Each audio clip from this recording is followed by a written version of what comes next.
introduction to Ben. He doesn't need it. Ben's been having a 15-year love affair, or at least an affair, with the Rasch model.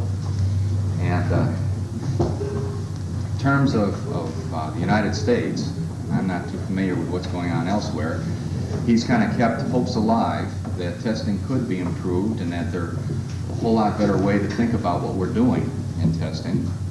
And sometimes he's had successes and sometimes he's had failures in getting this across to other people. But he certainly has been the dynamo who's kept us hoping and moving toward a Rasch model. I think you'll find that in the next couple days, he not only has a tremendous grasp of the mathematics and of what's going on inside the model, but almost more important, he has a tremendous personality and quite a dynamic individual, both in terms of his ability to speak, but more important in terms of being able to think about school problems, the kind of problems that we encounter every day.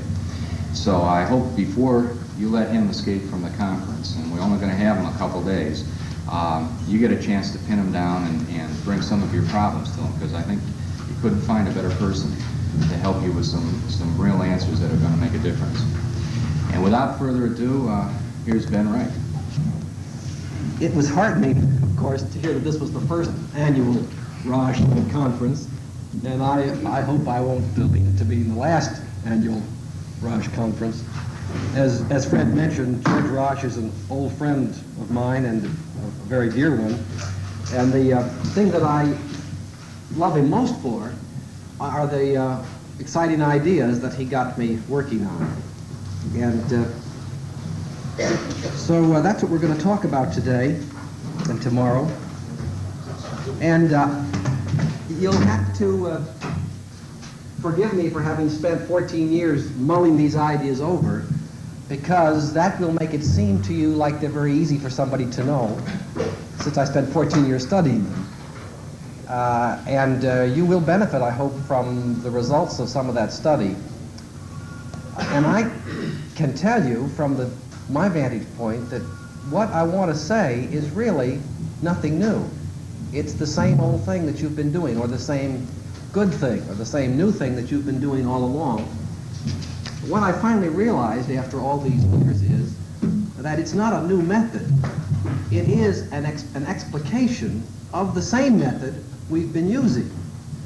Only now, I say, as we see what we're doing, we can see how to do it better. What are some of the characteristics of a useful pool of items? We want the items to cover the range of the variable we're interested in. If it's an achievement variable, for example, that is, we want some easy ones which measure or represent or provoke a very low level of that achievement, and we want some hard ones. And as a matter of fact, our concept of what it is we're measuring is defined by the kind of items we're using to represent it. When we ask ourselves, what are we measuring here with this pool of items, the easiest and most natural answer, and the beginning of any answer, is we look at the items and see what kind of questions or items are hard and what kind are easy, and that content helps us to see what it is we're measuring. We want the items to be comparable in their suitability for the pool. That is, we don't want some items which really don't belong there, but somebody likes them, and other items which really fit very well in the pool. So there is some notion of a comparable suitability for the pool. That we'll discover will mean to us eventually that we don't want the items to differ too much in their what we call their discrimination. That is, in the characteristic of an item that you measure when you get the point by serial correlation between the item and the test score. We'll come back to why that is. Now, that's a little something about a pool, and that's a very important topic that we have to see through step by step. But we're not making the item pool just to keep our jobs or to have a file cabinet full of items. The whole purpose of the item pool is to make measurements. The item pool is just a servant or an instrument to achieve goals which are much more important. And the items themselves are quite expendable. We might replace them with other items as long as they would do the same thing. Our aim is to design a test. And so once we get our item pool laid out, we have the problem then of choosing items from the pool to design, to compose a test for a specific purpose. Now, in order to do that sensibly, we have to know what matters. What the characteristics of an item do we want to, will help us to decide whether that item should go into our test or not. What characteristics do we want a test to have? How do the characteristics of the item influence the characteristics of the test? In other words, we have to think through the relationship between the items we might choose and the test we want to have, so that when we construct the test from what ingredients are available, we can do as good a job as possible. And I think we'll discover that there are only three characteristics of a test that matter. And if we are in control of those three, we can design a test efficiently. The first characteristic I call the height of the test, and that is the average difficulty of the items. The second characteristic, besides the height of the test, is the width of the test. How far should it be from the easiest item to the hardest item? How far should it be from the shortest mark on the ruler you're going to use to measure my height to the longest mark? Now, you can see that's going to be related to how much uncertainty you have about my height. If you don't know where I am between 5 and 6 feet, initially you're going to think you need markings on your ruler all the way from 5 to 6. Because you want to bring in a measurement near where I am, and since you don't know where I am, the width of your measuring instrument is going to be proportional to, and perhaps in a very crude way, about equal to the width of your uncertainty about where the target is. And the same thing is true for designing any measuring instrument. It gives us the height and the width. Now we come to the length. How long should the test be? How many items should it contain? In the case of the ruler, how many times should you hold me up against that ruler and read off an observation? Or if you had your ruler exploded into a whole bunch of sticks of all different lengths, each stick was just represented one length, kind of an elementary ruler, how many of those should you use before you decided you had enough information about my height? I hope you've noticed as I'm talking, I've used my height as an example, and I've done it for a reason. Everything that we have to say is quite independent of what we're measuring. It applies just as well to the measurement of my height as to the measurement of my weight, as to the measurement of my math achievement, as to the measurement of my love for my mother, as to the measurement of how much I prefer the Democratic Party, or anything else that you can imagine. Now, of course, the difficulty in measuring some of those things, the difference in difficulty on a substantive or clinical level in measuring those different things is immense. But we're not talking about that at all, and I hope in your thinking you won't let yourself become confused by that very important problem which we're not dealing with here today. And I will illustrate many of my points just by talking about the measurement of my height, and I hope you all see how apt that example is. The item is a stick with a mark on it. Or if you think of a test, it's a yardstick with many marks on it. Each mark represents an item. The items are equally spaced along the latent dimension, height or length.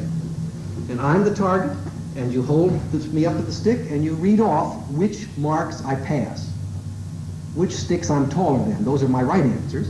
And you can read off which sticks I'm shorter than, and those are my wrong answers. And whenever I'm a long way from the mark, everybody agrees that I passed it or failed it. And whenever I'm close to the mark and my hair is bouncing a little bit and the ruling on the ruler is fat, so people have different ideas of where the edge is, and their eyes are not so good like mine, so they can't see it anyway quite, and then there becomes disagreement as to whether I pass or fail that mark. And then the only way we can resolve that disagreement is to take many observations. And the replications of those observations must be over some domain which is relevant. It may be necessary to have not one person look 100 times because he's cross-eyed all the time when he looks, but rather to have 100 different people look, each one with his own peculiar vision, so that we can remove from the observation the peculiarities which we now make into a random variable, as it were, of people's vision.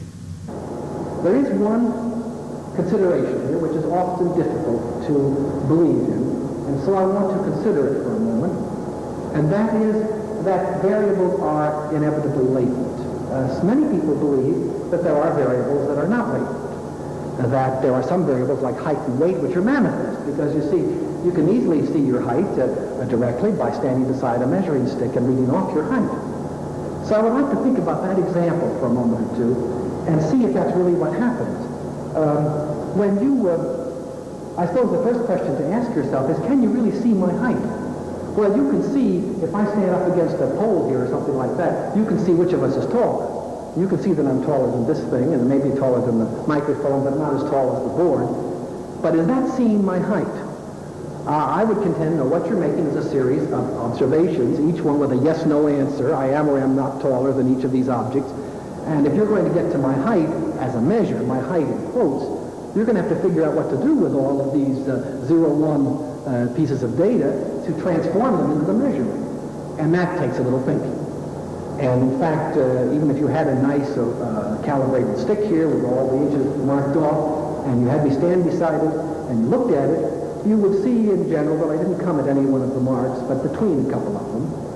So you would say, well, he's certainly not, he's probably not shorter than 5'10", but he may probably not taller than 5'11". Now what do we do?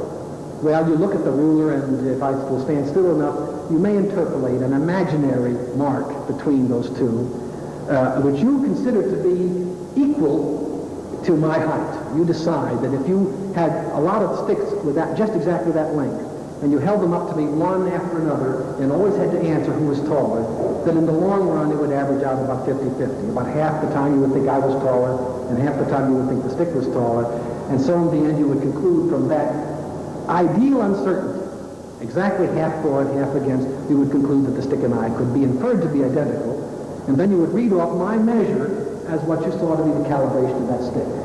Now, in fact, you usually imagine that stick. You don't even have it in hand, but you could construct sticks like it if you had the patience, and make a lot of sticks of various known calibrations and hold me up against them until you got some kind of frequency distribution of the observations of who is taller. What do you believe his height really is? Do you really think he has a height to 12 decimal places? Well, you know that's not true because he moves. You see, he's not always the same height, and it depends on how he's standing. And are you really going to cut a suit of clothes or an airplane doorway or something like that to that refinement? No, of course not. So you see, the measurement you need also, the motivation for the measurement has a boundary. There's a reasonable precision beyond which not only do you not hope to measure, but you don't really care to measure beyond that. And often, as a matter of fact, as you know, statistical reports put out when the author hasn't thought carefully about how the numbers are going to be used contain details and numerical details which nobody can imagine what to do with. It looks like precision, but of course it's confusion basically, because it distracts you from looking at the major issues, at the differences that really matter. All right. So now, I hope by now we've established the concept that height is a latent, even height, a weight, is really a latent imaginary variable. And even in the most, and then you see the measurement of length is the oldest variable and the most scientific variable there is. So if even in the oldest, most scientific variable, there's the problem of making the transition from the observation experience to the measurement inferred, then we can conclude from that in this level of discourse, physical sciences don't have any basic advantages over social sciences or educational or psychology or anything else. We all have the same problem to solve, and it's worthwhile to investigate how best to solve it. For a measurement to be useful to us, it must have some kind of enduring generalizability. That is, it must mean something tomorrow as well as today, and it must mean something in other places than where it was collected. Otherwise, there must be some other places where it's applicable. So this enduring generalizability is a very important characteristic that a measurement must succeed in having. Now, philosophers might call that objectivity. And a statistician might call that, if he's talking about the relationship between the parameters and the statistics that estimate them, he might call it the estimability of the parameter. But basically, they're all talking about the same thing. For a measurement to be enduring and generalized, It must have a status which is free from the particulars of the data collection. It must not depend on which rule was used, or what day, or who made the measurement, or who else was measured that day. You see, the consequence of the activity, while the activity itself is very particular, it's somebody being measured at some time, taking certain tests, certain items in a test, along with certain other people, and the test has been taken by other people, and a certain person is administering it. All of these details inevitably play a part. But the value of the measurement to us is the extent to which its meaning can be freed from all those particulars. Now, especially there is the particular of which items were taken, or who else took the test at some other time. And objectivity in the philosopher's sense means that if a measurement is to be objective, it must be independent of the circumstances of measurement in some sense or other, or over some range of alternative applications. So you can use studying the fit between the data and the model, between your point of view and the data you collect, to move towards a definition of the variable. Because when you find data which don't fit with your point of view, what you do is you don't throw away the point of view, because you have established its not only its importance to you, but its uniqueness in the scientific process. You seek a rearrangement of the data, changes in the items, changes in the instruments, until you find a set of data which conforms to your definition of what makes a variable. And so you can discover the study of which items, to put it in the educational testing vernacular, the study of which items don't fit is a terribly rich and fruitful activity, because it will lead us to the discovery of the basic variables that can be measured in in mental phenomena. See, that hasn't really been done yet, and that needs to be done.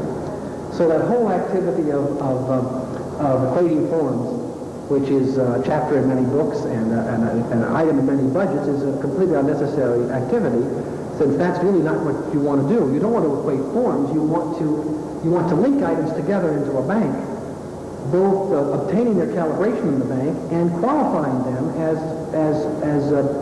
functional instruments of measurement for that variable.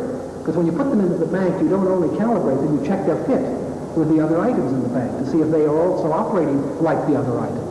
Once you make this bank, the rest of the process is a cinch. You can have multiple forms, you can have self-adjusting tests, you can have tests where the kids start and stop when they want to. Because it isn't necessary for everybody to take the same length test or to take the same item, any more than it's necessary for everybody to stand beside the same ruler in order to assemble the information about their height that you want to have in your file. The whole problem of test design. How do I design the best possible test? What's the least number of items I have to give to obtain a certain amount of information? Which item shall I choose for a child of this type or a child of that type? That all follows very explicitly and simply from having been explicit about your point of view.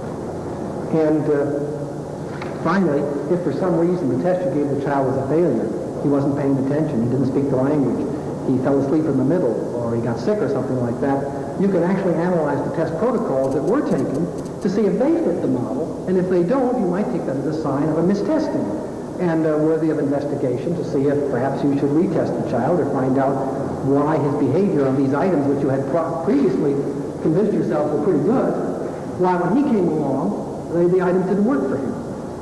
So it isn't, in the beginning you don't know anything. In the beginning you try to find some items which work. But as you move into the process and learn about the items and become confident of them, you can then use them to judge the performance of the child, not only for a measurement, but for the suitability of his performance for making a measurement. So that you have a kind of quality control on your measurements, which I think is very important. Now, you might ask yourself whether what we're proposing here is different from what people have always been doing. And the truth is, it's not at all different.